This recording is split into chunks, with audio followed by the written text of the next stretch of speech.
Soitta, kun otatte veneen siitä ja menette kalaan. Nyt on kyllä asiallista venyttelyä kamerassa. Eikö se tajua, että me kuvataan? Okei, no tässä toisessa... Haluatteko te, että mä käyn kertoo sille, että 250 ihmistä katsoo, kun sitä on tehnyt tässä setin? Ei. Ei kyllä olata toisia. Kun on hyvä fiilis siinä nyt, niin. Ei kyllä häiritä. Niin ihan tässä toisessa päässä, tuolla, niin siellä pitäisi kans olla, se on ainakin tripparin mukaan 1600. Naisyleisölle vähän katsottavaa.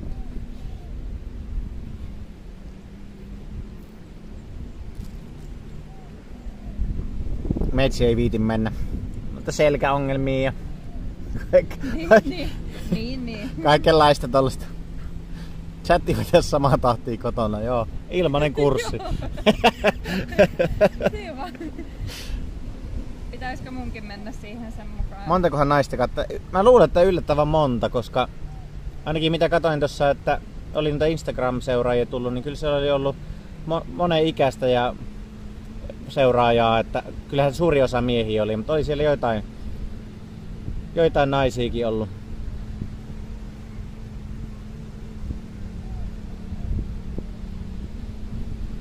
Monen ikäistä. Tuntuu, että ihan ikähaitari kyllä niin kuin 20–60 melkein, mitä siellä oli. Tosi laaja haitari. Maksettu näyttelijä. Voitko kuvata lähempää? Kysyi joku. Täti 57V täällä. No niin, eli kyllä löytyy monen lähteen katsojia. Että mielenkiintoista Leppahani, että mistä oot löytänyt vitsin? Koska moni niin kuin 30-kään ei ole koskaan kuullut vitsistä. Esim. Anna ei ollut kuullut vitsistä aikaisemmin. Että miten päädyit katsomaan Leppahani vitsiä? Tosi kiva, että on niin kuin monipuolisesti katsojia. Ja sen huomaa kyllä, että täällä on aikuisempi katsojakunta kuin normaalisti. Antaako Anna pataan, kun tullut naisseiraaja? No ei ole ainakaan vielä skootterilla ajanut päälle, että pitää nyt odottaa ja seurailla tilannetta. Ai mitä? Että antaako Anna pataan, kun on tullut naisseuraaja, kun se Danielin tyttöystävä suuttuu. Niin, joo. No enpä ollut tajunnut, että niin pitäisi toimia. Ai mun täytyy. Pikku löylytys tässä.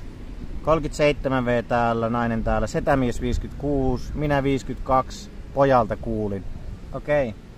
Tosi kiva, jos kerrotte niin kuin muillekin tolleen sana leviää, ihan huikeeta. Ihan huikeeta, kiitos kuka ikinä onkaan kertonut ja tervetuloa tosiaan.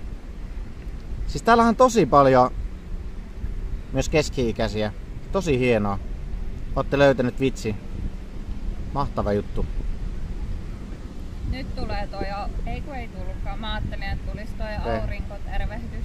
Mä veikkaan, että moni uusi on tullut Big Brotherin kautta. Niin no joo, jos OP ja Andy Pyro on sit sitä kautta tuonut vitsiä vähän esille, niin se voi olla. On nainen Zumppi siellä. Valavuori kai veti vitsiä aika paljon vähän iäkkäämpikin ihmisiä suomiskielestä. No joo, toi on varmaan ihan totta, kun se siirtyi sinne tekee showta. Sillä on mennyt tosi hyvin kanssa ne. 22V täällä loput vanhuksia. No on täällä varmasti nuorempaakin porukkaa. Olen kyllä nähnyt niitäkin. Oloneuvosta seurasin ja siitä löysin sut. Hieno juttu. Oloneuvokselle kyllä iso kiitos edelleen. Että ei olisi mahdollista, että meillä olisi näin hyvä sakki tässä jo katsomassa, jos Oloneuvos ei olisi auttanut siinä ja laittanut hostia tai raidia tänne päin. Siitä tuli ihan kerralla räjähti käsiin se homma, kun Oloneuvos laittoi raidin. Sen jälkeen on tullut hirveästi porukkaa ja silloin oli se haastattelupäivä ja silloin oli jopa 500 katsojaa ja pysyykin 500 ennen kuin nettipätkästä tai jotain. Se oli ihan huikea päivä. Toivottavasti saadaan isoisä 60V huikeeta. Näin 40V ja OPn kautta aloin seuraan Twitchiä, nyt on koukussa. Mahtavaa. 30V. Jatketaan keskustelua Keppälän DS, oot sinne vaan. 30V